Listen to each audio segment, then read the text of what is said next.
Are you lost, little girl? The words sliced through the courtroom like a cold blade. The judge didn't raise his voice, he didn't need to. His condescension did the shouting. Imani Rivers stood silent, her hand resting on a stack of meticulously organized legal files. She didn't flinch. Didn't blink. She had been expecting this. What she hadn't expected was the laughter. A ripple of amusement spread across the room like a virus, reporters chuckling, court staff exchanging glances, even the bailiff smirking behind his clipboard. Only one person wasn't laughing, Judge Curtis Wycliffe, the man presiding, infamous for tearing defendants to shreds with a grin. But this wasn't shredding. This was belittlement. Calculated. Public. This isn't a debate club, Miss Rivers, he said, his voice dripping with disdain. You don't get extra credit for playing lawyer. The defendant's attorney leaned back, arms folded, satisfied.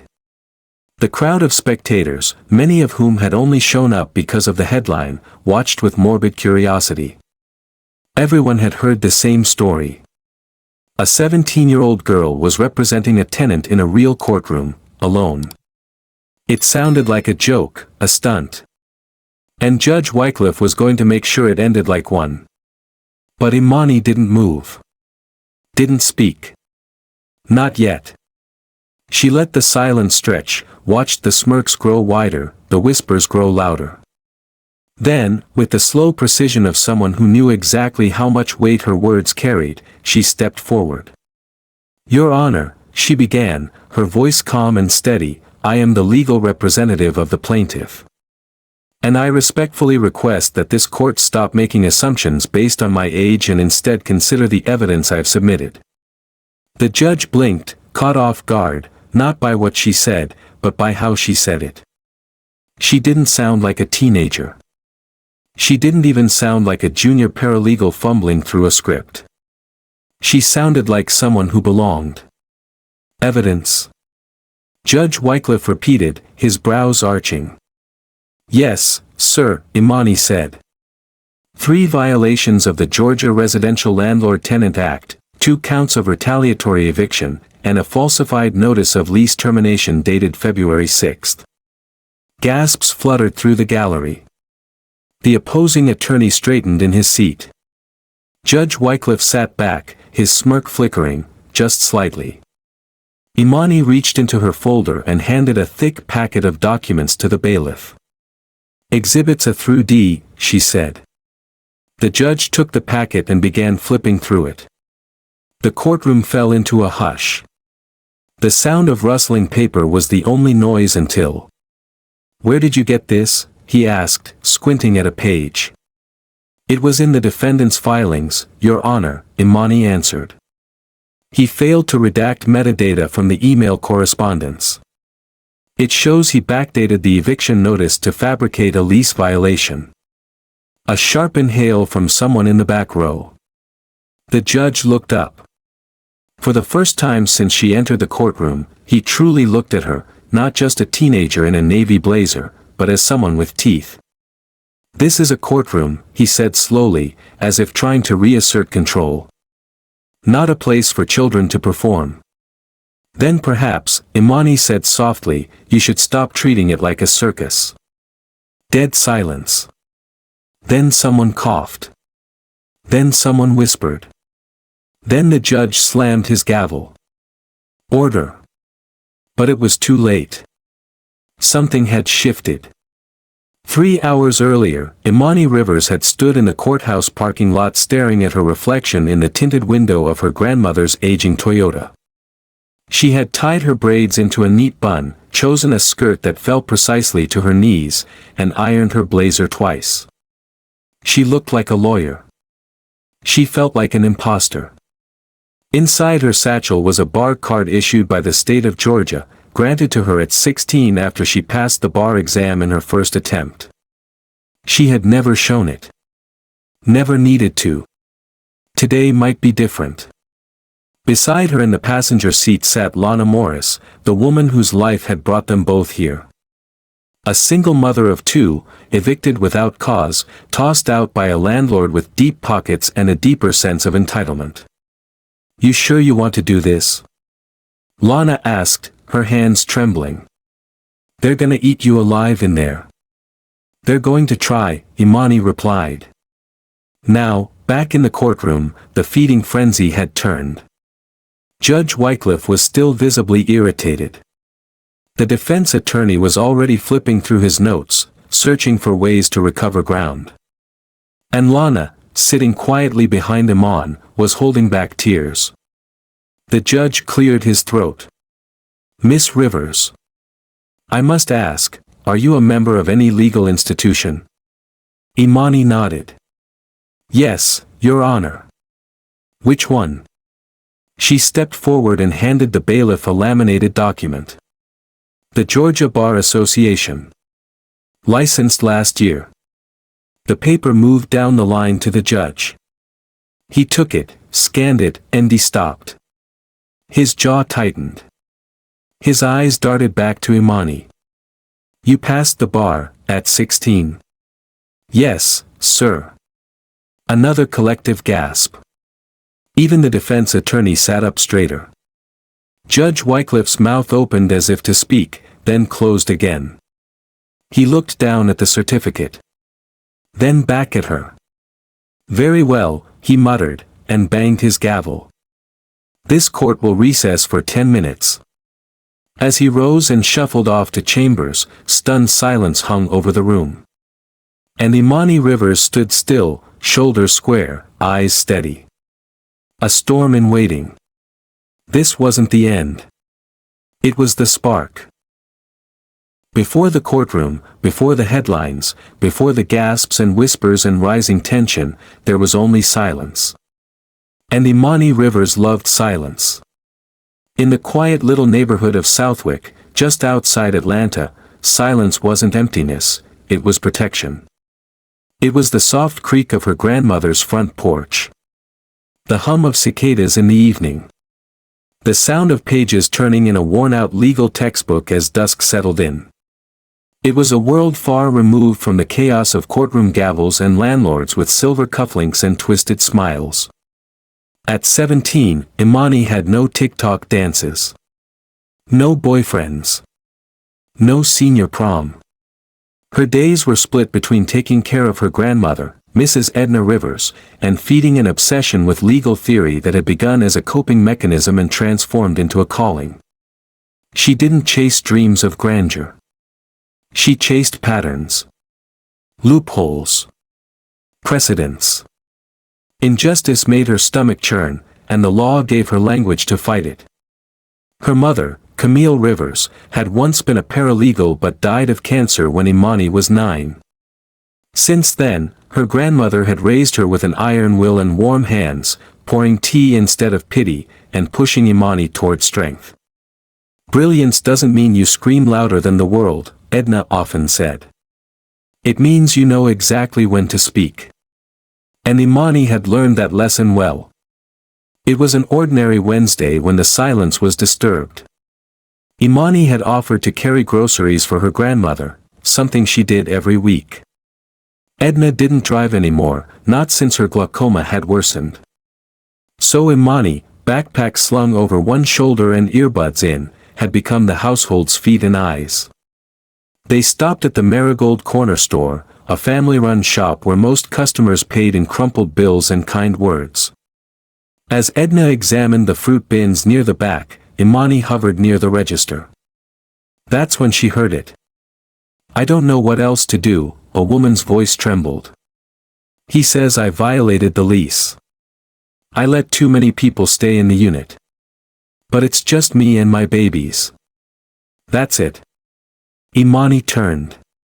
Standing at the register, gripping a plastic bag of instant oatmeal and a bottle of apple juice, was a woman in her mid-30s with tired eyes and a desperation that clung to her like humidity. The cashier, a middle-aged man with a kind face, looked helpless. "I'm sorry, Lana. I am. Maybe call legal aid again." "I've already called twice." No answer. "And even if they call back, I can't afford time off. My shifts are all I've got. Imani's ears perked up at the name. Lana. She knew that name. She didn't know Lana Morris personally, but she'd seen her. A few blocks over. Walking her 2 boys to school every morning.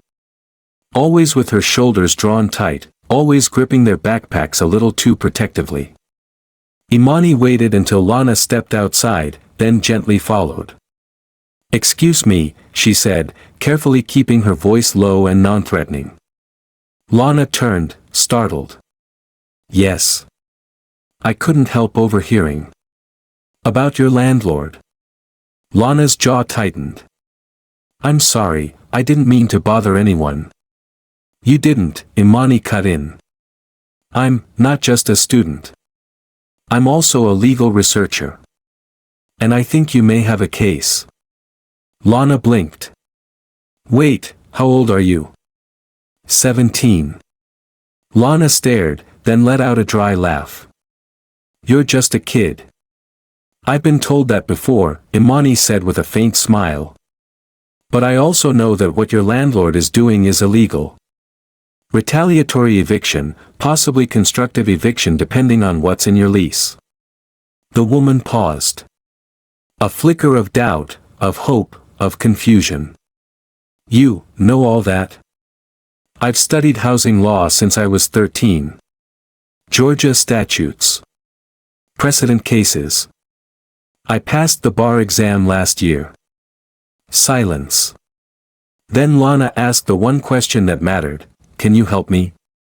That night, at the kitchen table, surrounded by half a dozen grocery bags and the lingering scent of Edna's honey cornbread, Imani read through the photocopied lease Lana had brought over. The wording was sloppy. The landlord had used a generic lease form, with multiple crossed-out clauses and a single handwritten note about guest limits that wasn't signed by the tenant. There were no formal notices of violation, only a typed letter with no official seal and vague threats of eviction. "Classic," Imani muttered. "What's classic?" Edna asked from the stove. "Retaliation without cause. He probably wants to raise the rent, so he's trying to scare her out." Edna wiped her hands and sat across from her granddaughter. "You're taking this on." "I already have." Edna watched her for a long moment. "You know what that means?" Imani nodded. "It means he'll push back." "I'm ready." "You may think you are." Imani smiled. "You trained me." Edna returned the smile. "Fair point." The next day, Imani met Lana again, this time at her apartment. The walls were clean but bare. Her sons, 9 and 6, peeked at Imani from behind a door, curiosity outweighing shyness. Lana brought out a folder. Payment receipts. Copies of text messages. 2 repair requests that had been ignored for months. "I keep everything," Lana said. "My mama always told me to have a paper trail." Imani grinned. She was right. Over the next 3 days, Imani pieced the case together like a mosaic. Every ignored repair request, every false claim of guest violations, every attempt to force Lana out was a tile in a larger pattern. She drafted a cease and desist letter addressed to the landlord, Mr. Elias Granger, citing specific statutes and case precedents. The letter was ignored. So Imani helped Lana file a case in small claims court. It wasn't about money. It was about power. And for the first time in months, Lana stood up straighter. The news traveled fast. First, it was the neighbors, curious, skeptical, whispering. Then the community center got wind of it, and Imani's name made it onto a local podcast. By the end of the week, an article ran in the Southwick Bulletin. Teen takes on landlord in David vs. Goliath court showdown. Imani cringed at the headline. Lana laughed. Edna clipped it and stuck it to the fridge. But not everyone was impressed. Online, trolls mocked the idea of a child lawyer. At the corner store, Imani overheard someone scoff, "It's cute, but she'll get crushed." Even Mr. Granger made a public statement through his attorney, calling the lawsuit a frivolous tantrum fueled by inexperience. Imani said nothing. She let the noise build. Let them underestimate her. Let them laugh. 2 weeks later, she stood in that courtroom, and silence returned. Not the comfortable kind from her neighborhood. This silence was tight. Pressurized. Fragile. The judge's eyes had narrowed. The defense was rattled. And Imani? Imani was just getting started. By the time the court date was officially posted outside the county clerk's office, word had already spread like wildfire. Is it true? A real teenager? Representing a case solo? I heard she passed the bar before she got her driver's license. Her grandmother's the one who used to teach at the middle school, right? The whispers wrapped around Imani Rivers like ivy, persistent, tangled, and not always kind. She wasn't after attention. She never had been. But attention had found her. The front porch of Edna Rivers' home, once a sanctuary of cicadas and evening tea, now hosted journalists, camera crews, and self-appointed community leaders wanting a quote or a handshake. Imani avoided them all. She wasn't interested in being a symbol. Not yet. Right now, she had a job to do. And it required total focus. Inside the small bedroom-turned-war room, her floor was lined with neatly color-coded files. The plaintiff's packet sat at the center, labeled in bold, Lana Morris vs. Elias Granger. Over the past 4 nights, she had barely slept. Her notebook was filled with timelines, legal definitions, and counterarguments. Her laptop glowed constantly in the dark, the only light in her room past midnight. Her strategy was simple. Break the case into 3 parts. 1. Prove no violation of lease terms existed. 2. Show that the eviction was a retaliatory action. 3. Expose a pattern of misconduct by the landlord toward low-income tenants. Each section had footnotes, references, and case law examples pulled from real court decisions. She had even rehearsed her statements out loud, while brushing her teeth, tying her shoelaces, and band-aiding pasta. She didn't have a formal mentor. No law firm backing her. Just her wits. And her cause. One evening, as she sat surrounded by paperwork, a knock came at her door. It was her grandmother, Edna, carrying a tray with tea and a small plate of orange slices. "You're not eating," she said, setting the tray down. "I will." After this, Imani murmured, eyes fixed on her screen. Edna sat across from her and folded her hands. "Do you remember what I used to tell your mother when she took on too much?" "That she couldn't save everyone," Imani replied, without looking up. "No," Edna corrected gently. "That she didn't have to. She only had to do her part. Her honest, best part." Imani exhaled and finally looked away from the screen. "This is my part, Grandma. I know it. It feels like a calling." Edna smiled softly. "Then do it right. But remember, when you're in the courtroom, it's not just about facts. It's about truth. You speak truth with your whole self, not just with logic." Imani nodded. "Thanks. I needed that." The week leading up to the hearing was a storm of tension. Lana was nervous, understandably so. Her entire life, her kids' home, their school stability, her job, was hanging by a thread. "I keep thinking I'll mess it up somehow," she admitted to Imani as they walked through the community park one afternoon. "That I'll say the wrong thing, or forget something important, and the judge will just toss the case." "You won't," Imani said calmly. "I've seen every piece of paper. We have every receipt. Every timestamp. Your story holds. Lana paused. But you saw how people looked at you. That judge, he was ready to toss you out before you even spoke. I've lived with that look since I was 10, Imani said. But I don't let it define me. And I won't let it define this case. On the Friday before the hearing, the intimidation began. A man in a suit appeared outside Lana's building. He stood by her mailbox for nearly an hour, pretending to check messages on his phone. He wasn't from the management office. He didn't speak to anyone. He just watched. Another day, Lana's tires were mysteriously deflated. Her car door was left open overnight. And then came the letter, anonymous, typed, slid under her door. Withdraw now while you still can.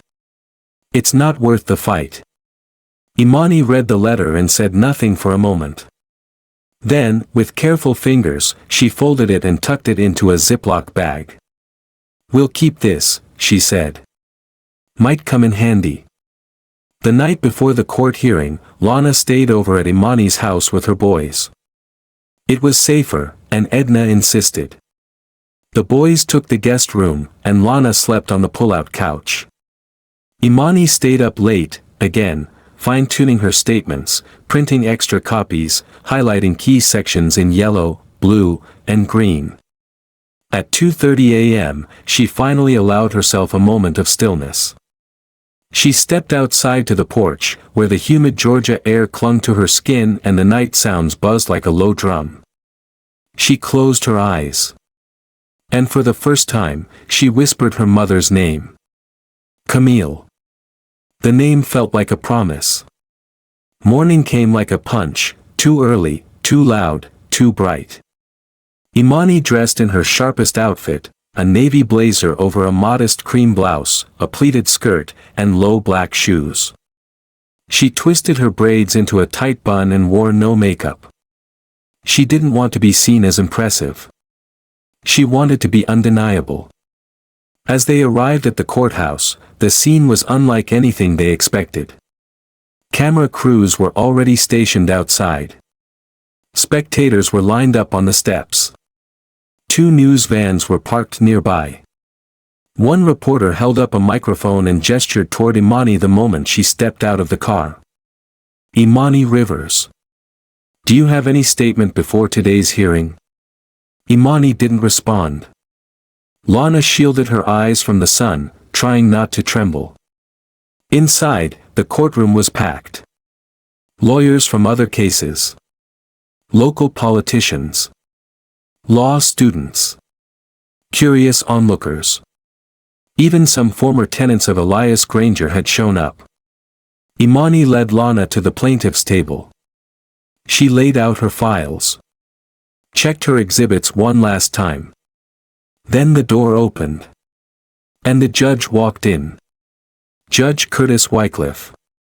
Tall. White-haired.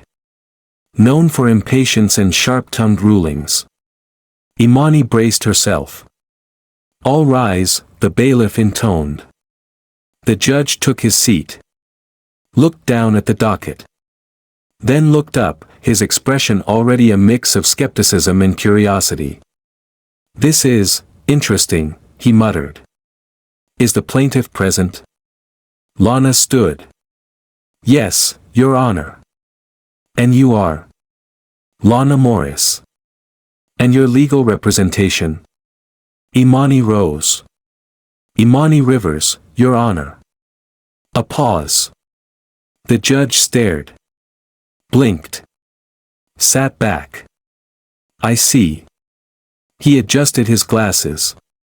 This is not a mock trial, Miss Rivers. I know, she replied. Good. Because this is real litigation. Not a school performance. I understand. The judge leaned forward. And you believe you are qualified to argue this case? Imani pulled out a document. Stepped forward. Handed it to the bailiff. My bar certification. State of Georgia. Dated August 4th, last year. The bailiff delivered it to the judge. He read. His jaw shifted slightly. Then he leaned back in his chair and gave a sharp exhale. "Very well," he said. A low murmur spread through the courtroom. Then silence. And Imani Rivers stood still in the eye of it, young, composed, and ready to go to war.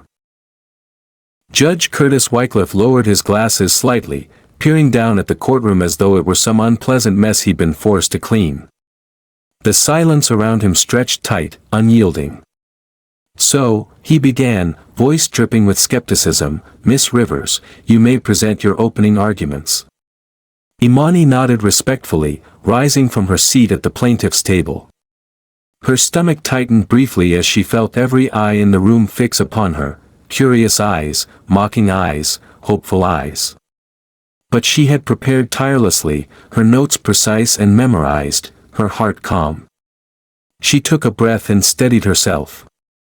This was the moment she had been preparing for her entire life. "Your Honor," she began, voice clear, strong, and unwavering, "we stand here today because Lana Morris, a hardworking mother of two, has become the latest victim in a series of unjust, retaliatory evictions by her landlord, Elias Granger." Imani deliberately paused, allowing her words to echo through the courtroom. Judge Wycliffe's face remained unreadable, but the attorney representing Granger, a silver-haired man named Oliver Stanton, shifted slightly in his seat, pen poised over a legal pad. "Mr. Granger claims," Imani continued, "that my client violated her lease by allowing unauthorized guests to stay in her apartment, but these claims are false and deliberately fabricated to force my client out. The evidence clearly shows that no lease violation occurred, and instead, Mr. Granger retaliated when Lana requested necessary repairs mandated by Georgia law." Imani turned slightly, addressing the entire courtroom now, her voice rising with controlled intensity. "Georgia law explicitly prohibits landlords from retaliating against tenants who assert their rights.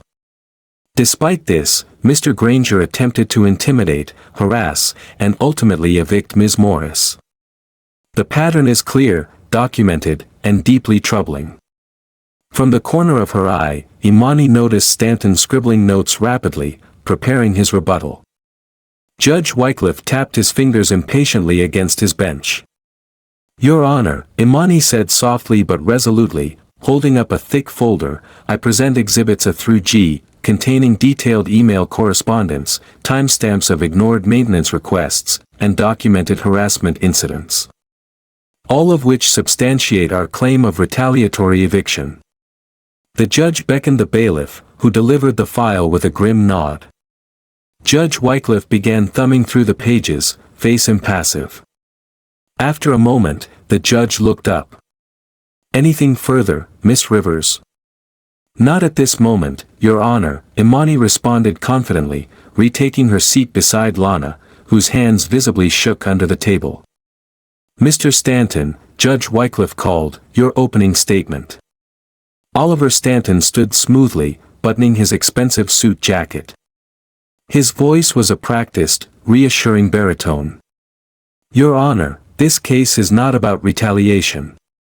It's about rules, fairness, and integrity.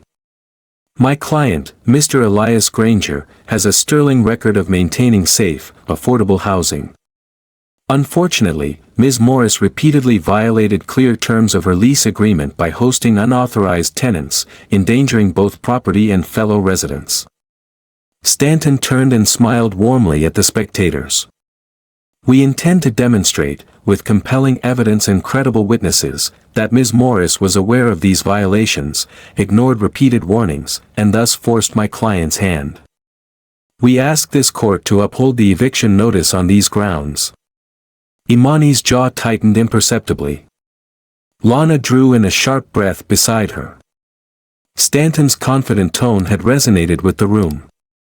Judge Wycliffe nodded slowly, folding his hands. "Let's proceed. Miss Rivers, your first witness." "Your Honor, the plaintiff calls Lana Morris to the stand," Imani stated clearly. Lana rose nervously, her steps cautious as she moved toward the witness stand. Once seated, she looked at Imani, eyes pleading silently for reassurance. Imani approached gently, carefully positioning herself between Lana and the intimidating gaze of Judge Wycliffe. "Ms. Morris," Imani began calmly, warmly, "please tell the court how many people have resided permanently in your apartment since signing your lease." "Just myself and my 2 sons, Tyler and Devon," Lana replied firmly, her voice clear but tight. Imani nodded reassuringly. "And these alleged unauthorized guests Mr. Granger claims you allowed, can you explain who they were?" Lana exhaled, steadying herself. "There were no permanent unauthorized guests. My mother visited occasionally, but never more than a night or 2 at a time, and my brother stayed briefly during the holidays. I always informed management." Imani continued methodically, "Did Mr. Granger ever officially notify you of these alleged violations before your repair requests?" "No," Lana answered firmly. "I received the eviction notice shortly after requesting repairs for mold, broken plumbing, and faulty wiring." Stanton's pen stopped moving abruptly.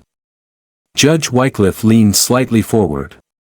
"Did you document these repair requests, Ms. Morris?" Imani continued. "Yes," Lana replied. "Emails, text messages, and handwritten maintenance forms." "And what was the response from Mr. Granger's office?" Imani asked. "Mostly silence," Lana replied bitterly, "and occasionally promises that were never kept." Imani turned toward Judge Wycliffe deliberately. "Your Honor, these communications are included in Exhibits B and C." Judge Wycliffe glanced at the files again, clearly re-evaluating them. "Proceed, Counselor." Stanton rose abruptly, interrupting, "Your Honor, permission to cross-examine." "Granted," the judge replied, waving him forward. Stanton approached Lana with a calm but penetrating gaze. "Ms. Morris, you stated your mother and brother visited briefly. Define briefly, please." "A couple of days at most," Lana answered, holding his gaze. "Are you aware your lease explicitly restricts guest stays beyond 48 consecutive hours without notification?" Stanton asked sharply. "Yes, and I always informed management," Lana said defensively. "And can you provide evidence confirming you informed management before each visit?" Stanton pressed, voice subtly accusatory. Lana hesitated, visibly uncomfortable. "Not each time in writing, but—" "Thank you, Ms. Morris," Stanton interrupted abruptly, cutting her off. "No further questions." Lana returned to her seat, shaken, eyes downcast. Imani felt anger rise within her chest, controlled yet fierce. Stanton had strategically unsettled Lana, planting doubt in the room. Determined, Imani rose again. "Your Honor, we call Elias Granger to the stand." The courtroom stirred quietly. Elias Granger, seated confidently beside Stanton, stood slowly, straightening his tie. His expression was composed, almost bored, as he took the stand. Imani approached deliberately, her voice calm and assertive. "Mr. Granger, how many tenants have you evicted in the past 2 years?" Granger shrugged nonchalantly. "I don't keep count." "A few." Imani opened a new file calmly. "Records indicate 16 evictions in your properties within 2 years, notably increasing following tenant repair requests or complaints. Coincidence?" Granger's eyes narrowed slightly. "I manage many properties. Evictions are common." Imani paused significantly. "Common or strategic?" Stanton stood quickly. "Objection, argumentative." "Sustained," Judge Wycliffe replied tersely, eyeing Imani critically. "Stick to facts, Counselor." Imani adjusted swiftly, undeterred. "Mr. Granger, are you familiar with Georgia's retaliation statute regarding tenant rights?" Granger hesitated momentarily, clearly uncomfortable. "Vaguely." "Let me clarify," Imani said sharply. Georgia law prohibits landlords from retaliating against tenants for requesting legitimate repairs. Given this, were you aware your eviction could be perceived as retaliation? Granger stiffened visibly. I followed standard procedures. Ms. Morris violated her lease. Imani's tone hardened deliberately. Yet, you provided no documented warnings before eviction. You ignored legitimate repair requests. Your eviction notice followed directly after Ms. Morris's formal complaints. Is that your standard procedure? Granger remained silent, visibly frustrated, shifting his gaze toward Stanton for rescue. Imani leaned forward slightly, pressing firmly yet calmly. Answer the question, Mr. Granger. Stanton intervened hastily. Your Honor, the witness has answered. Judge Wycliffe eyed Granger suspiciously. Move on, counselor. Imani nodded deliberately, making eye contact with Granger. Final question, Mr. Granger. Have you previously evicted tenants after complaints about living conditions or necessary repairs? Granger hesitated longer, jaw clenching visibly. I don't recall specifically. Imani smiled faintly, confidently. We have detailed records indicating otherwise, Your Honor. A murmur spread through the courtroom. Stanton frowned deeply, visibly agitated. Judge Wycliffe glanced again through the evidence provided by Imani, clearly weighing its significance carefully. The tension was tangible. Finally, the judge cleared his throat abruptly, leaning forward. This court requires a brief recess. We'll reconvene in 30 minutes. As he banged his gavel sharply, spectators erupted quietly into urgent whispers. Lana clutched Imani's arm tightly, eyes wide and hopeful yet uncertain. Imani gathered her papers calmly, watching Stanton and Granger exchange tense, hurried whispers. She sensed their growing unease. Is it good or bad? Lana whispered anxiously. Imani smiled softly, voice reassuringly firm. We rattled them. That's good. Yet inside, Imani felt no premature celebration. She knew battles of truth were rarely straightforward. Victory demanded precision, strength, and resilience. And as she stepped from the courtroom into the hall, reporters immediately swarmed with questions, cameras flashing rapidly around her. She reminded herself, this was just the first clash. A warning shot. The real war still lay ahead. As Imani stepped into the courthouse hallway, her heart still pounding steadily, she felt both relief and a lingering, restless unease. Around her, the noise of whispers, reporters' questions, and camera shutters filled the air, yet the young lawyer's attention was drawn immediately to a familiar figure at the end of the corridor. Standing casually by the exit doors, with his hands tucked leisurely into his coat pockets, was Elias Granger's lawyer, Oliver Stanton. Stanton fixed his gaze directly on her, offering a subtle, unsettling smile that sent chills down her spine. Imani nodded politely, refusing to reveal any sign of intimidation. Stanton's cool eyes narrowed briefly in silent acknowledgement of her composure. She understood his message clearly, this was far from over. Behind her, Lana gently touched Imani's shoulder. Are you okay? She asked, her voice filled with gratitude yet trembling slightly from the intensity of the trial. Fine, Imani reassured softly. We made a strong opening. We've shown the court the truth. They're nervous. Lana exhaled, visibly relieved yet cautious. You were incredible, Imani. But something in Stanton's eyes worries me. Imani's expression hardened slightly. He'll fight dirty. We knew this.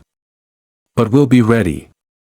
They parted outside the courthouse, Lana heading home to her two sons, who awaited her anxiously, and Imani returning to the sanctuary of her grandmother Edna's house. The evening was quiet at first, a momentary calm after the emotional storm. Imani sat quietly at the kitchen table, methodically reviewing her notes. Each page reminded her of how they had presented Lana's case, yet a gnawing instinct whispered that more trouble lay ahead. Her grandmother Edna, sensing the silent tension, moved quietly to pour a cup of tea, placing it gently beside her granddaughter. "You've done your part today, sweetheart," Edna said, comforting yet firm. "Now you rest. You'll need your strength for what comes next." Imani smiled faintly, appreciating Edna's presence more deeply than words could express. But deep within her chest, an anxious fire still burned, warning her that the real fight had only just begun. The first wave of trouble arrived promptly the next morning. Imani woke early, startled by the sharp vibration of her phone against the nightstand. A glance at the screen revealed an urgent text from Lana. "Call me immediately, something's wrong." An alarm shot through Imani. She dialed quickly. "Lana, what happened?" "I just got an official notice," Lana said shakily. "Stanton claims they found new financial records showing I've hidden income. They're accusing me of fraud." Imani's pulse quickened. "What financial records?" "I don't know," Lana said desperately. "They sent copies of bank statements. But these aren't mine, I swear I've never seen them." "Don't panic yet," Imani said firmly, though worry tightened her own throat. "Can you send them to me immediately?" Within minutes, Imani sat staring at scanned documents on her laptop, bank statements with Lana's name, showing deposits of significant sums she knew Lana had never received. Imani frowned, the unease deepening. The documents looked authentic, but something felt off, unnatural. Her instincts screamed foul play. She needed proof, and fast. Determined to uncover the truth, Imani reached out to her longtime friend and technical wizard, Leo Chen, a college sophomore renowned for his cybersecurity skills. Within hours, she sat across from Leo at a bustling cafe, urgently explaining her suspicions. Leo listened closely, eyes sharp behind his thick glasses. "Fake bank statements? That's serious. And highly illegal." "I'm certain Stanton's behind this," Imani said grimly. "Can you find proof they're fabricated?" Leo nodded confidently. "If there's digital manipulation, I'll find it. But we have to move quickly. They're expecting to use this evidence soon." As Leo set to work, tapping furiously on his laptop, Imani anxiously sipped her coffee, feeling each passing second like a heavy weight. Finally, after tense moments, Leo looked up triumphantly. "Got it. The metadata confirms these documents were recently created, fabricated digitally to mimic official bank statements. There's a trail of IP addresses pointing directly to computers linked to a company called Harmony Solutions. Does that mean anything to you?" Imani's eyes widened. "Yes, it's connected to Elias Granger. I've seen it mentioned in his business records." Leo raised an eyebrow. "Then you've got your smoking gun. Stanton's client is playing a dangerous game here." Imani breathed deeply, relief flooding through her. "Thank you, Leo. This might just save Lana's case." He smiled warmly. "Always here for you, Imani." But relief was short-lived. As Imani returned home, triumph quickly faded to dread when she saw two uniformed police officers standing patiently outside her grandmother's house. Her heart pounded with apprehension. "Miss Rivers?" one officer asked as she approached. "Yes," she replied cautiously. "Is there a problem?" "Unfortunately, we've received a formal complaint against you alleging evidence tampering and potential fraud," he replied gravely. "We'll need you to accompany us to the station for questioning." Imani's stomach dropped. This is absurd. Who filed the complaint? Oliver Stanton, attorney representing Elias Granger. Fury simmered beneath her calm exterior. Yet she maintained her composure, nodding professionally. "I understand. Let me inform my grandmother." Inside, Edna reacted with restrained outrage, eyes fierce. "They're trying to scare you, sweetheart." Imani nodded tightly. "They won't succeed. We have the truth on our side." At the police station, in the bare, intimidating interview room, Imani calmly presented Leo's digital forensics report proving the bank statements were fake. Officers reviewed the documentation with visible skepticism initially, yet gradually their doubts shifted toward curiosity. After a lengthy and intense questioning session, the lead officer finally leaned back thoughtfully. "You're alleging Mr. Granger's team fabricated these documents?" Imani nodded firmly. "I have definitive proof. We'll need to verify this further," he said cautiously, "but for now, you're free to go." As she left the station, Imani felt anger and determination swirling powerfully within her. Stanton's malicious attack had failed, but only barely. Later that night, Stanton called, voice smooth yet menacing. "You're playing a dangerous game, Miss Rivers." "I'm not playing games, Mr. Stanton," she replied calmly, refusing intimidation. "I represent the truth." He laughed coldly. "Truth can be flexible. You're young, bright, with a promising future. Don't ruin it over a case you can't win." Imani steadied herself, voice coolly resolute. "You underestimate me, and justice itself." "Perhaps," Stanton conceded softly, his voice tinged with chilling menace. "But understand this, if you continue, things will get very uncomfortable for you." "I'm not afraid," she said quietly yet forcefully. "We'll let the court decide." Stanton's silence lasted several tense seconds before he hung up abruptly, leaving the threat hanging ominously in the air. Imani returned home exhausted, collapsing at the kitchen table. Edna approached silently, gently placing her hand on Imani's shoulder. "You faced him bravely," Edna said softly. "But battles like these come at a cost. Are you ready?" Imani looked up wearily yet resolutely. "Yes, Grandma. I knew this wouldn't be easy. But backing down now isn't an option. Lana, her boys, they deserve justice." Edna smiled softly, pride glowing in her gentle eyes. "Then rest tonight, my child. Tomorrow, your fight continues." Imani nodded gratefully, understanding fully the heavy weight of truth she carried. Stanton and Granger's dirty tactics had intensified, revealing the depths they'd go to silence her. But instead of fear, determination burned ever brighter within her heart.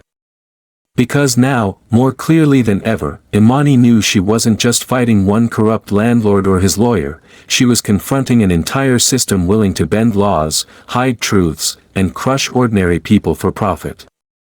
And despite the risks, despite the threats, despite the malicious deceit, Imani Rivers knew one unwavering truth. She was ready to face it all, for justice demanded no less. In the days following the confrontation with Oliver Stanton, a heavy, lingering unease settled over Imani Rivers. Every morning, she woke with a subtle dread, each moment now carrying the threat of another attack, perhaps one more devastating than before. This battle had grown beyond a mere courtroom trial. It had become intensely personal, its shadows creeping ever closer to home. It was on an ordinary Tuesday morning, as sunlight filtered gently through her bedroom window, that the escalation reached her doorstep, literally. Imani was startled awake by urgent knocking at the front door. Immediately, her pulse quickened. Throwing on a robe, she stepped quickly into the hallway, where her grandmother, Edna, already stood rigidly beside the front entrance. Edna's eyes were narrowed cautiously, her posture guarded. "What's wrong, Grandma?" Imani asked quietly, approaching her with growing apprehension. Without speaking, Edna pointed down to their porch. A large manila envelope lay on the doorstep, stark against the worn wood. There were no postage marks, no address, nothing that indicated legitimate mail. It had been placed by hand, deliberately and silently. Imani bent slowly to pick it up, fingers trembling slightly as she felt the thickness of the contents within. Her grandmother watched anxiously as Imani carefully opened it and drew out several photographs. The first image instantly sent ice into Imani's veins. It showed Lana Morris and her 2 young sons, captured while walking unsuspectingly down their neighborhood street. The next image was closer, more chilling, her grandmother Edna tending to flowers in their front yard, oblivious to being watched. The third photo showed Imani herself leaving the courthouse, her determined expression caught clearly through a zoomed-in lens. Attached was a note, printed neatly in black ink. "We're always watching. End this before someone gets hurt." Imani's breath caught sharply in her throat. Her pulse thundered rapidly, and an icy dread tightened her chest. This was no empty threat, it was calculated, intimate, and deadly serious. Edna gently placed a hand on her shoulder, sensing the turmoil rising within her granddaughter. "They're trying to scare you, sweetheart," she said softly, though her voice held an undeniable edge of fear. "It means you're closer to exposing their true colors." Imani nodded slowly, composing herself carefully. "But they're willing to come to our home. This has gone beyond the courtroom. It's personal now." Edna squeezed her shoulder reassuringly. "We knew this would happen. Truth always faces resistance, but truth is also powerful." Imani drew strength from her grandmother's calm courage. She straightened herself, determination returning stronger than ever. "You're right. We need to be smart, though. We have to protect Lana and her kids." Within the hour, Imani met urgently with Lana. Her client was visibly shaken as she reviewed the photos, tears welling in her eyes as fear gripped her heart. "Why are they doing this?" Lana whispered, voice breaking slightly. "I never thought it would come this far." Imani reached across the small table in Lana's kitchen, gently grasping her hand. "They're desperate. They know their lies are crumbling, so they're trying intimidation. We won't let them win, Lana. I promise." "But what about my boys?" Lana's voice quivered. "I can handle whatever they throw at me, but not if it means risking Tyler and Devon." Imani nodded firmly, hiding her internal dread. "We'll protect them. I'll ask for police patrols around your home. For now, we need to stay focused. They're hoping fear will force us to surrender. If we stay strong, we win." Lana drew a deep breath, nodding slowly as resolve returned, edging out fear. "All right, Imani. I trust you." That evening, Imani enlisted Leo Chen again, urgently explaining the new developments at his apartment. Leo's eyes darkened as he examined the photos and notes carefully. "This crosses every line," Leo said grimly. "They're stalking, threatening violence. It's criminal, Imani." "I know," Imani replied quietly, her voice steady despite the storm of emotions inside. "But right now, we need proof. Can you trace anything about these threats? Surveillance footage, digital traces, anything at all?" Leo paused, frowning thoughtfully. "Maybe. If they're following you so closely, it means someone nearby is involved. I'll check surveillance cameras near your home and courthouse. If I can find clear evidence, we can stop them." "Please hurry, Leo," Imani urged quietly.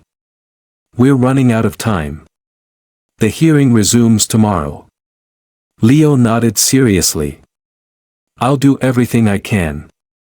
Just, be careful." Sleep eluded Imani that night.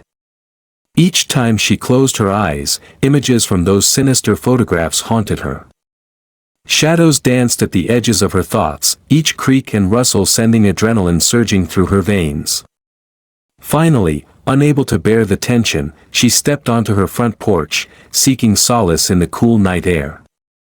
Minutes passed in uneasy silence. Then, from the shadows across the street, a figure emerged, tall, imposing, familiar. Oliver Stanton. He approached slowly, hands in his coat pockets, a cold smile playing on his lips. "Can't sleep, Miss Rivers?" Stanton asked calmly, his voice smooth and taunting. Imani stood firm, unflinching. "Have you resorted to threats, Mr. Stanton?" He chuckled darkly, stopping several feet away, silhouetted in moonlight. "Threats? No. I prefer to call them friendly warnings." Imani glared at him sharply. "Stalking innocent women and children is criminal, not friendly." Stanton smiled slowly, dangerously. "You misunderstand. My client simply wants this misunderstanding resolved quickly and quietly. But your persistence is making everyone uncomfortable." Imani felt her blood surge hotly. "You're breaking the law, intimidation, falsifying evidence, threats, you're destroying lives. I'll expose every bit of it in court." Stanton's face hardened dangerously, his voice dropping menacingly. "Be very careful, Miss Rivers. You're talented, smart, don't waste your future fighting battles you can't win." Imani stood unwavering. "I'll see you in court tomorrow, Mr. Stanton. You can't silence truth." He paused briefly, studying her courage, and finally stepped back. "Suit yourself. But remember, you've been warned." He melted back into shadows, leaving Imani trembling, not from fear, but from the boiling anger and determination coursing through her veins. The following morning, armed police escorts stood vigilantly outside Lana's apartment, their presence reassuring yet sobering. At the courthouse, a tense atmosphere awaited, Stanton already seated, his gaze locked on Imani as she entered with Lana. Judge Wycliffe called the courtroom to order. Stanton immediately rose, addressing the judge smoothly. "Your Honor, the defense wishes to submit new evidence regarding Ms. Morris's credibility." Judge Wycliffe eyed him skeptically. "Very well. Proceed." Imani's heart tightened as Stanton presented documents claiming Lana had received undisclosed cash income from an alleged home daycare service. "Your Honor," Stanton argued confidently, "these documents cast doubt on Ms. Morris's claims of financial hardship. Her credibility is compromised, invalidating the core of her case." The courtroom murmured, tension thickening. Imani rose quickly, steadily, and resolutely. "Objection, Your Honor. These documents are fabricated and baseless." Judge Wycliffe's brow furrowed deeply. "Do you have evidence to substantiate that claim, Miss Rivers?" "I do," Imani replied strongly, handing documents prepared meticulously with Leo's forensic findings. "We have proof that these financial records are digitally manipulated, directly linked to Harmony Solutions, a shell company owned by Mr. Granger himself." Stanton paled visibly, a rare slip revealing shock beneath his composed facade. The judge scrutinized both sets of documents, his expression growing stern. "This is highly disturbing," Judge Wycliffe stated finally, glaring coldly at Stanton. "I demand an immediate explanation." Stanton stammered slightly, visibly caught off guard. "Your Honor, this is..." The judge interrupted sharply. "I've seen enough questionable tactics in this case.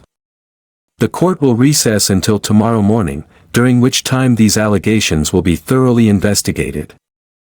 As the judge's gavel struck, Stanton rose hastily, leaving the courtroom in humiliation. Lana embraced Imani fiercely, whispering her thanks through relieved tears. Outside, as Imani approached her car, her phone buzzed urgently, a call from Leo. "Imani, listen carefully," Leo spoke urgently. "I traced the threats and surveillance. Stanton hired a private investigator, Lucas Harper, notorious for intimidation. He has a dangerous reputation, connected to multiple intimidation cases." Imani's heart sank deeply. Harper's name chilled her blood. "Thanks, Leo. We'll use this carefully." "Be cautious," Leo urged. "These men are ruthless." "I know," Imani replied quietly.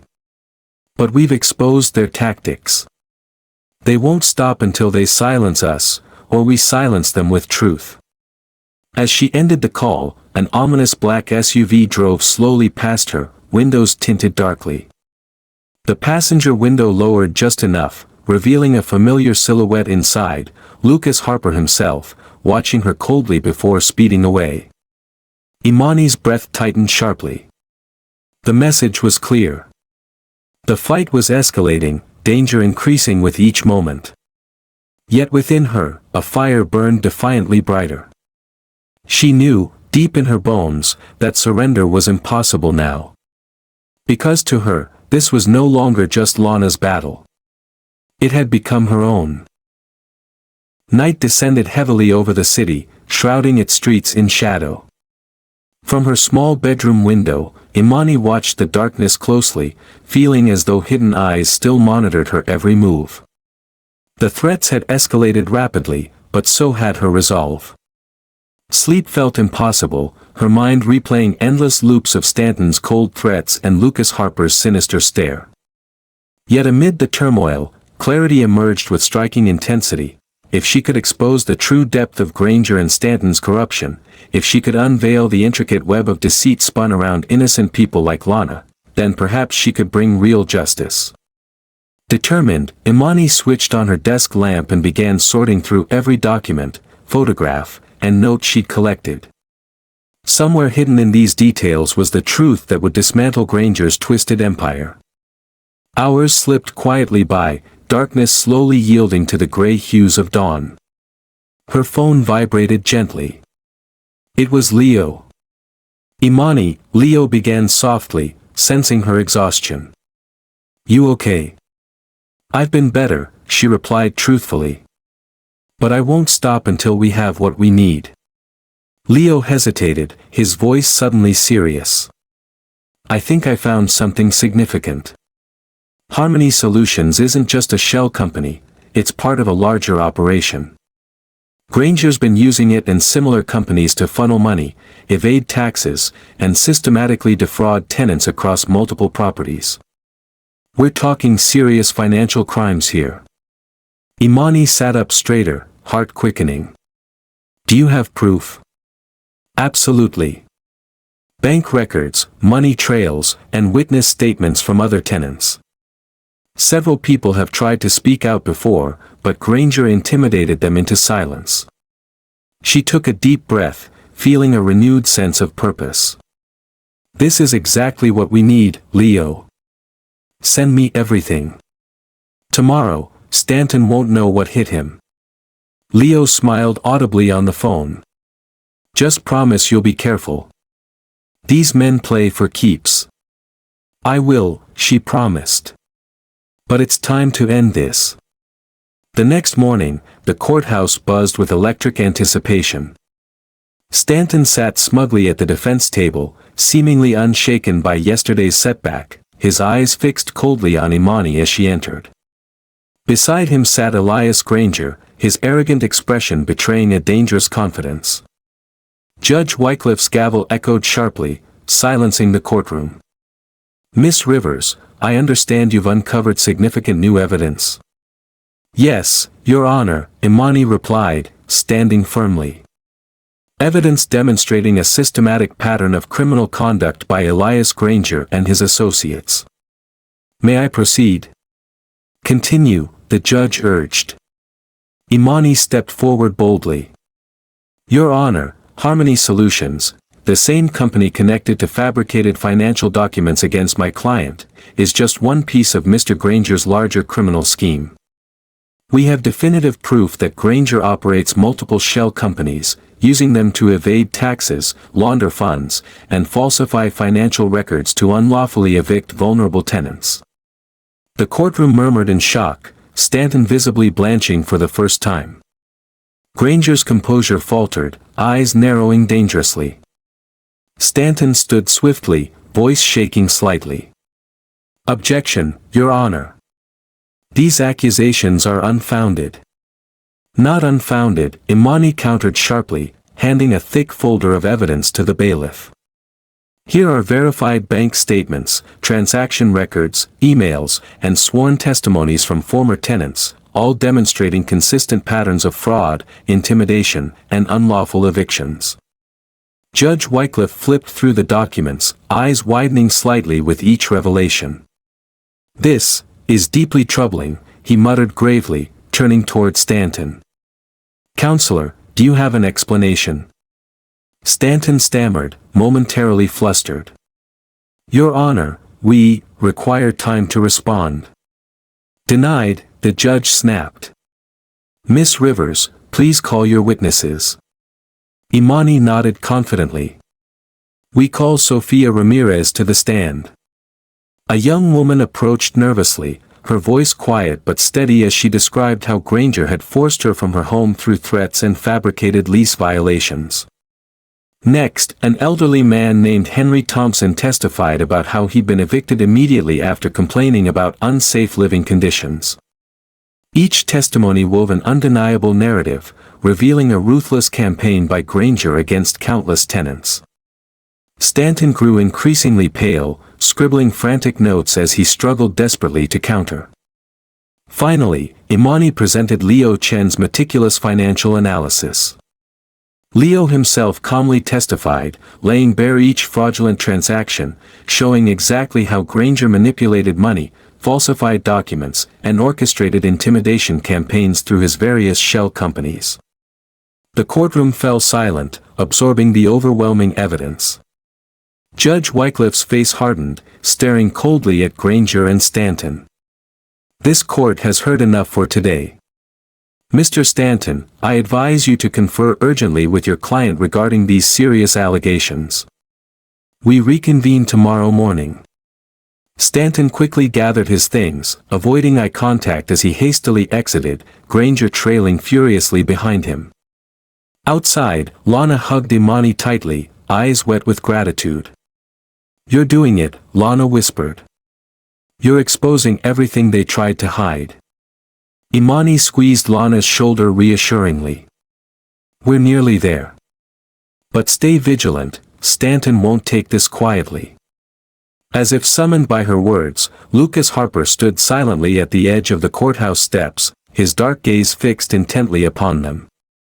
Lana stiffened, but Imani met Harper's stare without fear, refusing to flinch. Harper merely offered a slow, chilling smile before turning away, disappearing quickly into the bustling street. That evening, as Imani carefully gathered her materials for the next hearing, a soft knock came at her door. Edna stood quietly, expression gentle yet deeply concerned. "Imani, come downstairs a moment," Edna requested softly. "Someone's here to see you." Imani descended cautiously, stepping into their small living room, where a man she vaguely recognized waited calmly. "My name is Thomas Walker," he introduced gently, shaking her hand respectfully. "I'm a federal investigator. Your recent allegations against Elias Granger attracted significant attention. We've quietly investigated Granger's network for months, but your evidence today broke the case wide open." Relief flooded through Imani. "What does this mean?" Walker smiled warmly. "It means you're no longer fighting alone. The FBI is officially involved. Tomorrow, Elias Granger's entire criminal enterprise will come crashing down." Tears blurred Imani's vision briefly, a rush of emotions overwhelming her. Edna squeezed her granddaughter's hand proudly. "You did it, sweetheart. Your bravery made the difference." Imani nodded gratefully, breathing deeply to steady herself. "Thank you, Agent Walker. Tomorrow, we finally bring them to justice." But as night settled again over her home, restless tension kept sleep elusive. Her phone buzzed suddenly, the screen displaying an unknown caller. Warily, she answered. "Miss Rivers." Stanton's voice came coldly, bitterly. "You think you've won, but you have no idea what you've unleashed. Drop your accusations now, or the consequences will be catastrophic." Imani felt anger surge powerfully. "Your threats won't silence truth, Mr. Stanton. He laughed bitterly, dangerously. Truth. You naive child. You'll regret this. The line abruptly went dead, leaving Imani in tense silence. Her pulse thundered furiously, but her resolve remained unshaken. The courtroom filled rapidly the next morning, reporters and spectators whispering anxiously. Stanton sat rigidly beside Granger, both pale yet defiant. Judge Wycliffe addressed the room solemnly. Before we proceed, I must announce a significant development. Federal agents have officially begun investigating Elias Granger and Oliver Stanton for serious financial crimes and witness intimidation. Stanton's eyes widened sharply, panic flickering momentarily across his features. Granger cursed softly, fists clenched furiously beneath the table. Imani rose steadily, her voice ringing clear. Your Honor, the truth is undeniable. Elias Granger orchestrated a corrupt scheme, defrauded tenants, intimidated witnesses, and falsified evidence. The defense's threats have failed. Justice demands accountability. Stanton sprang up abruptly, desperation etched across his face. These allegations are outrageous. Sit down, Mr. Stanton, Judge Wycliffe commanded sharply. Your credibility vanished the moment you engaged in criminal intimidation. Stanton sank defeatedly back into his chair, eyes downcast. Miss Rivers, the judge continued respectfully, this court acknowledges your courage, integrity, and unwavering pursuit of justice. Mr. Granger and Mr. Stanton will face severe consequences for their crimes. Emotion surged fiercely through Imani, tears of relief and triumph threatening to spill over. Lana sobbed quietly beside her, overcome with gratitude. The judge banged his gavel decisively. This hearing is adjourned pending further federal action. Cheers erupted spontaneously throughout the courtroom. Reporters swarmed toward Imani, cameras flashing, questions pouring forth rapidly. But amid the chaos, Imani focused on one quiet truth. She had done it. The fight had exposed corruption, defended innocence, and restored dignity to those Granger once oppressed. Yet even as victory washed over her, she knew battles for truth and justice were never truly finished. But today, she stood stronger, unafraid, ready for whatever battles tomorrow might bring. Because now, she fully understood that courage, truth, and justice were powerful enough to overcome any darkness. As Imani stepped from the courthouse into the sunlight, the moment felt almost surreal. The oppressive weight of fear and tension that had defined her every step over the past weeks finally lifted. Around her, the world seemed brighter, the air lighter. But most powerfully, the burden she had carried for Lana Morris, and for countless others who had been silenced and oppressed, had been lifted. Lana stood quietly beside her, a gentle, incredulous smile playing softly on her lips. Her eyes, previously clouded with fear, were now brightened by a renewed hope. Without a word, she reached out and took Imani's hand in hers, gripping it gently but firmly. Thank you, Imani, Lana whispered, her voice choked with emotion. You did it, you stood by me, by my boys, when everyone else turned away. You've changed our lives forever. Imani squeezed Lana's hand gently. We did it, Lana. Together. As they stood there, a crowd slowly formed around them. People from the neighborhood, tenants who'd been victimized by Granger, community activists, and even some reporters began gathering, their faces reflecting gratitude, respect, and newfound courage. One elderly woman stepped forward, gently gripping Imani's arm. My name is Evelyn, she said softly. I was evicted by Granger years ago, and no one believed my story then. Today, you've given me something I never expected, justice, even if it was indirect. Thank you, child. Imani felt her eyes moisten as more people moved closer, sharing their own stories of struggle and resilience, of losing homes, battling landlords, and facing injustice alone. And yet now, they spoke with new confidence, their voices growing louder and stronger, inspired by the courage Imani and Lana had shown. "Listen, everyone," Imani finally spoke, her voice clear and powerful. "This victory belongs to every person who's been told they're powerless, every family who's faced intimidation, every community that has been preyed upon by those who abuse their authority and wealth. But it can't end here." She paused briefly, scanning the faces around her, each pair of eyes now filled with hope and determination. "Our fight is part of a larger battle against corruption, against abuse of power, against injustice." Elias Granger and Oliver Stanton were symbols of a deeper systemic problem, one that has oppressed and silenced voices for far too long. But today, we prove that justice can prevail. That truth can defeat even the darkest corruption. A murmur of agreement rippled through the crowd, which now numbered in the dozens, then the hundreds. Cameras flashed as reporters recorded her passionate words, knowing this was not just a speech, but a rallying cry. "But justice isn't achieved by one person alone," Imani continued passionately, her voice echoing across the steps of the courthouse. "It requires each of us, ordinary people with extraordinary courage, to stand together, speak out, and fight for one another. We must never remain silent in the face of wrongdoing, never allow fear to silence our voices again." Cheers erupted, growing louder and more confident. Lana stood beside her, nodding vigorously, her expression transformed from fear into radiant strength. "We have to keep going," Imani urged, her voice growing stronger. "This isn't the end, it's a beginning. A chance to build a community where fairness, equality, and dignity aren't just ideals, but realities we fight to protect every single day." The crowd roared, applause echoing around them. Imani felt tears slipping freely down her cheeks, but these were tears of joy, relief, and hope. This was the true meaning of justice, not merely winning a case, but empowering a community to believe change was possible.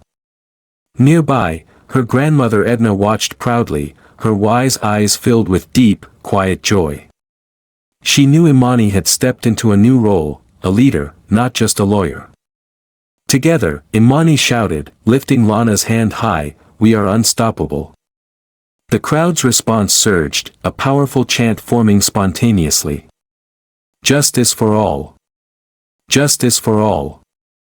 In the days following the verdict, the impact of Imani's victory rippled far beyond that courthouse square. Stories of her bravery and integrity flooded social media, newspapers, and TV news reports, inspiring similar grassroots movements across the country.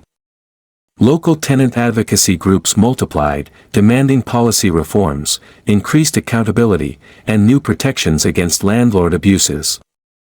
The Justice Collective, an initiative Imani founded with Lana, Leo Chen, and community volunteers, became an overnight sensation, quickly growing into a national movement dedicated to providing legal aid, advocacy, and resources to vulnerable families and tenants. At home, Imani reflected deeply on the meaning of her journey.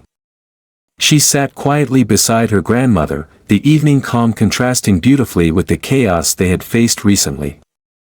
"Grandma," Imani whispered, "I couldn't have done this without you." Edna gently squeezed her granddaughter's hand, eyes shining with warmth and pride.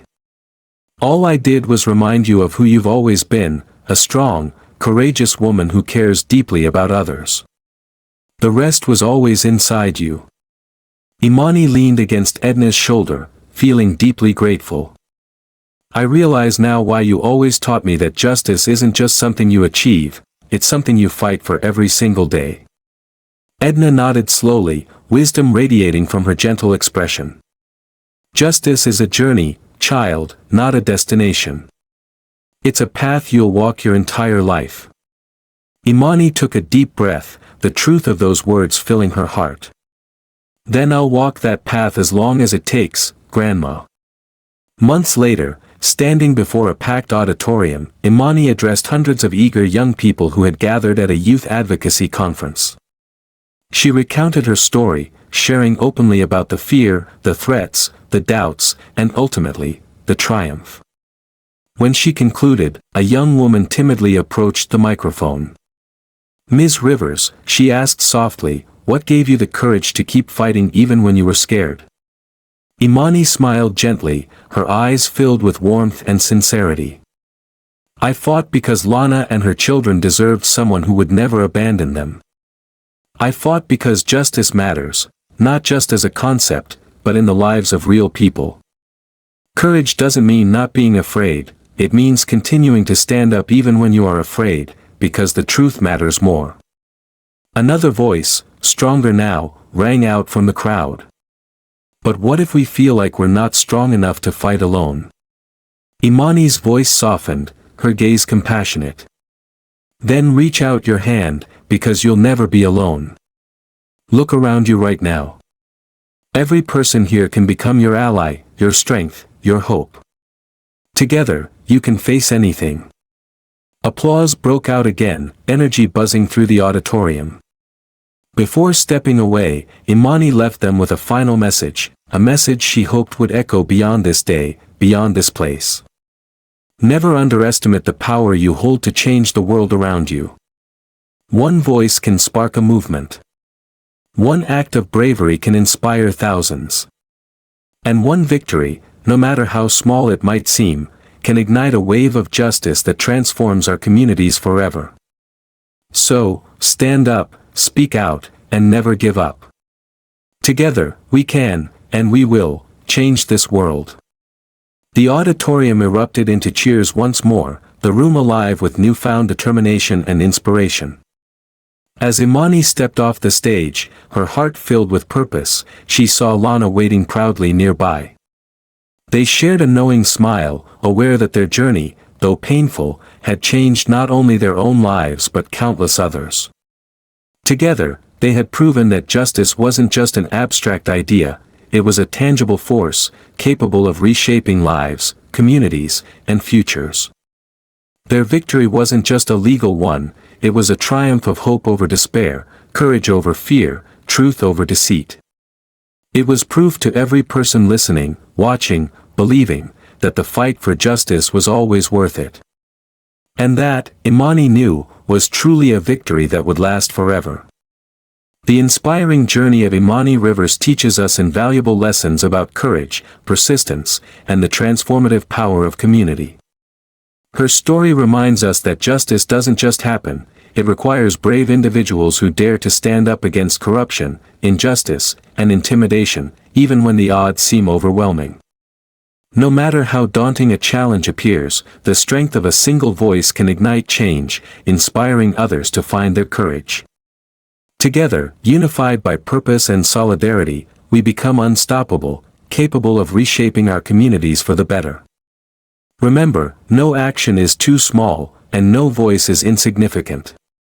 Each step forward, each courageous act, can trigger a ripple effect, spreading hope and empowering others to join the fight for justice. Let Imani's story inspire you to speak out, take action, and never underestimate your ability to create meaningful change. If this message resonates with you and you feel encouraged to become a force for good, please like this video, share it widely to amplify its impact, and subscribe to our channel. By joining our community, you help us build a powerful movement, one dedicated to justice, equality, and positive change. Together, let's transform inspiration into action and create a brighter future for everyone.